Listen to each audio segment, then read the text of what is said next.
IPL कुछ दिनों में शुरू होने जा रहा है और इस वीडियो में हम बात करेंगे आरसीबी की, रॉयल चैलेंजर्स बैंगलोर की।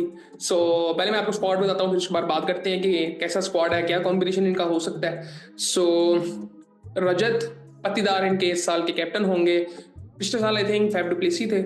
और उसके बाद अगर देखें तो टिम डेविड है, विराट कोहली हैं, स्वस्तिक चिकारा हैं और देवदत्त अधिकाल हैं, पिलसाल्ट हैं, जितेश शर्मा हैं। उसके बाद ऑलराउंडर्स अगर देखें तो जैकब बैथल हैं। इनके बारे में भी काफ़ी बात हो रही थी जैकब बैथल की। मैंने सुना है कि इनका भी कोई इशू चल रहा है, पता नहीं इंग्लैंड के कुछ प्लेयर्स का चल रहा है इशू या क्या चक्कर है। लियाम लिविंगस्टन है, मनोज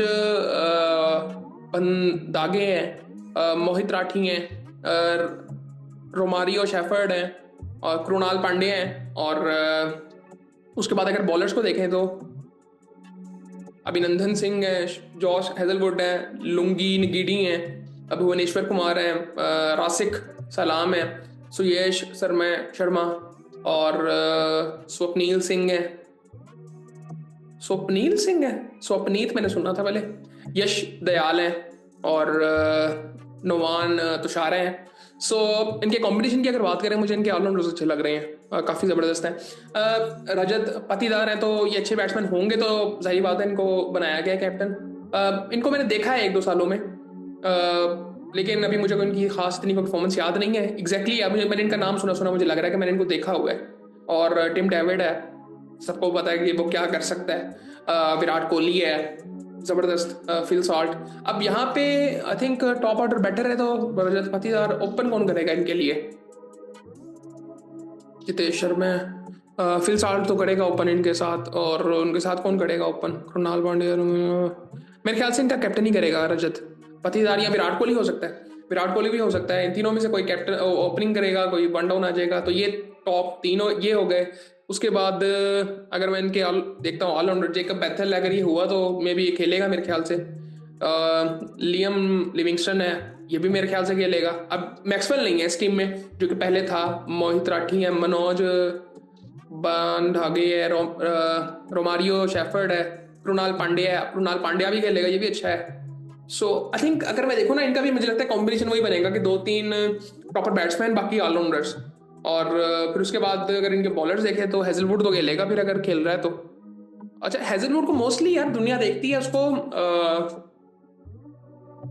कि वो टेस्ट का बॉलर है, या अगर वाइट बॉल में तो वो परफॉर्म तो करता है, बट वो क्लासिकल है, इतना वो परफेक्ट है कि वो ऐसे लग रहा होता है जिस तरह से हमारे यहाँ पे मीर हमजा को देखा जाता है।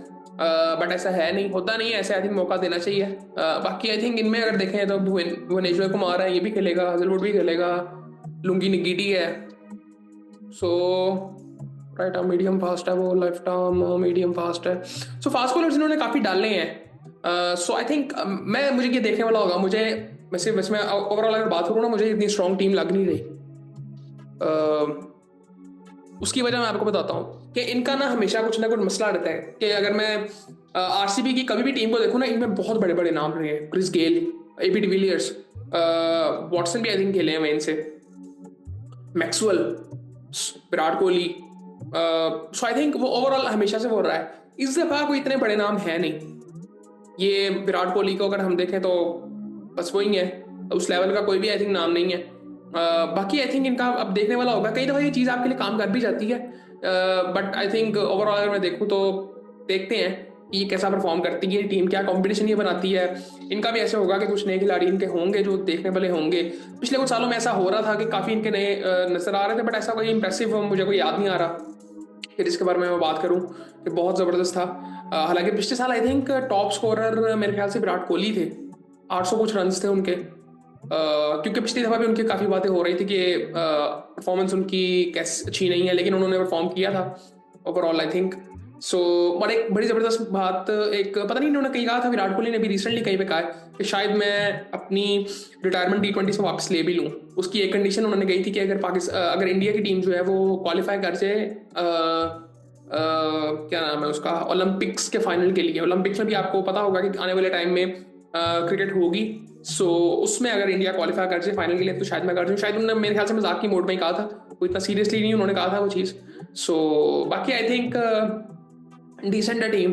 बाकी देखने वाला ये होगा कि क्या इनका कॉम्बिनेशन बनता है और किस तरह ये, क्योंकि ये टूर्नामेंट कोई ऐसा नहीं है कि आप मतलब एक एक मैच आपने हर टीम के खिलाफ खेलना है, 10 टीमें हैं आपकी, तो वो आई थिंक 2-2 मैच खेलने होते हैं, सो वो 16 मैच आई थिंक हो जाते हैं, 16-18 मैच आपने खेलने होते हैं। सो आई थिंक लंबा टूर्नामेंट है, 2 महीने चलता है, तो आपको रोटेट भी करना पड़ता है प्लेयर्स को।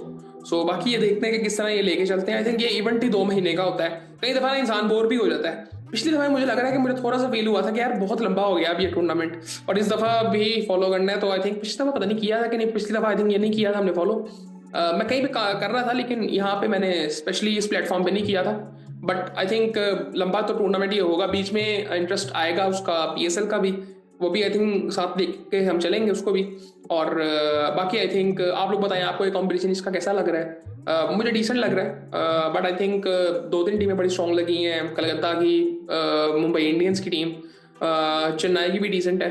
तो ये टीमें मुझे स्ट्रॉन्ग लगी हैं, बाकी आपसे बात होती है।